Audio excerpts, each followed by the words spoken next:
my God, that's not What? today. I'm not doing it. You can take one for the team, buddy. Take one for the team. Okay. This is how duos break up. Come on now. Okay, somebody's got to look our like this. Our myth is the seller has to take the highest dollar amount. Highest dollar amount. Did you think that when we went into this process? I totally thought that. I 100% thought that. Yeah. In this market, yeah. Yeah. Right. So do you want to know what number they were on the list? I think there were 7 offers. 7 offers. Out of 7 offers. Yeah. What number offer were they? Do you guys remember? I remember. I can guess between 2 numbers. You were not number 1 on the highest price, and you were not number 2, and you were you were number 5. Yeah. Yep. You had the 5th highest offer. It was insane. And I constantly tell my clients, you get the house when it's meant to be, and clearly it was meant to be. They were the next people that were meant to live in this house, but people oftentimes don't realize the seller can choose whoever they want or choose not to sell. Correct. Yeah. So we did some things to make this family feel a little bit better about it. Do you remember some of the things that we did in order to entice them to take your offer, even though it wasn't the highest?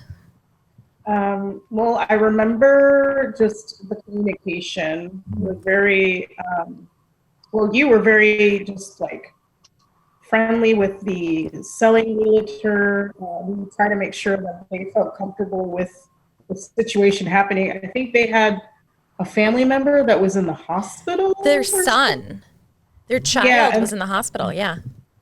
Wanted to make sure, like, Darcy was kind enough to like just letting them know, like, we wiped everything down after we left, like we just tried to make it as comfortable for them as possible and just be nice. I wrote a letter and I included our photo in it, and I think that was really important.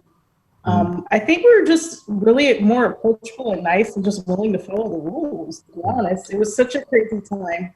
I just remember, like, when we had the inspection, we were doing everything at the appropriate time given. And there were like maybe 2 or 3 other families waiting to do the exact same thing. There was an inspector on the roof while we were inside the home doing our inspection, and another one like all around the yard doing the circling the property. It was really crazy. Yeah.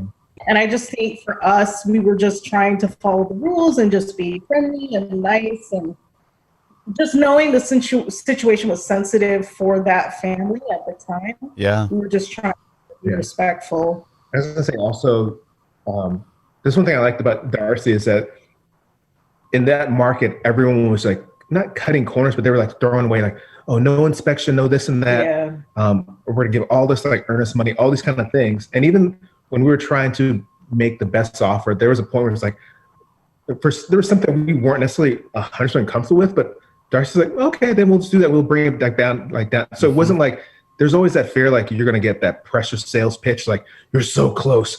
Give them the $25 gift card to Chick-fil-A, I'll throw all these random things in there to make your offer. But it's like, Darcy kept her cool, said, okay, well, this is what you're comfortable with. And it was always felt like, we tried to be as competitive as possible, but we weren't going to break the back or make us go to a point where we would have like a regret or just.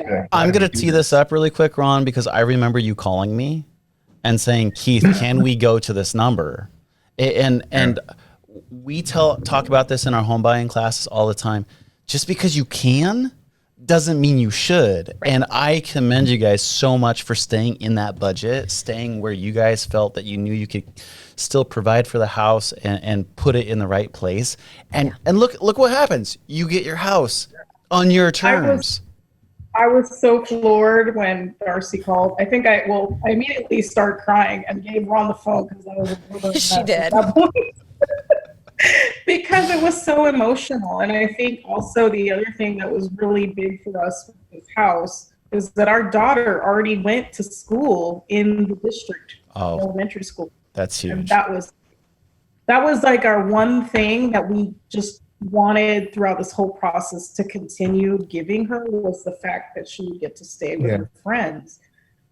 So that was beyond the actual getting the home, was just being able to stick to that promise was huge for both of us. I think the crazy, I don't know if you want to tell us part, Darcy, but you called because they wanted a counter offer. Yeah, they called me and they said, hey, you guys are in number 5. Can you come up to this number? And we said no. I know.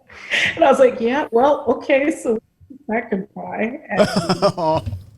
And you called me, and then I was like,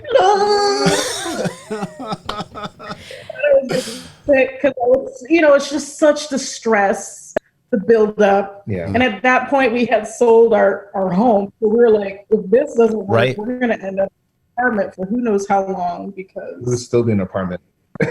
Yeah, actually, no. they had gone out, and I believe you put a deposit on an apartment. because we weren't sure what was going to happen. But like Keith says, I made sure I knew when the withdrawal date was. Yeah, I'm like, when did the money leave the account? Yeah.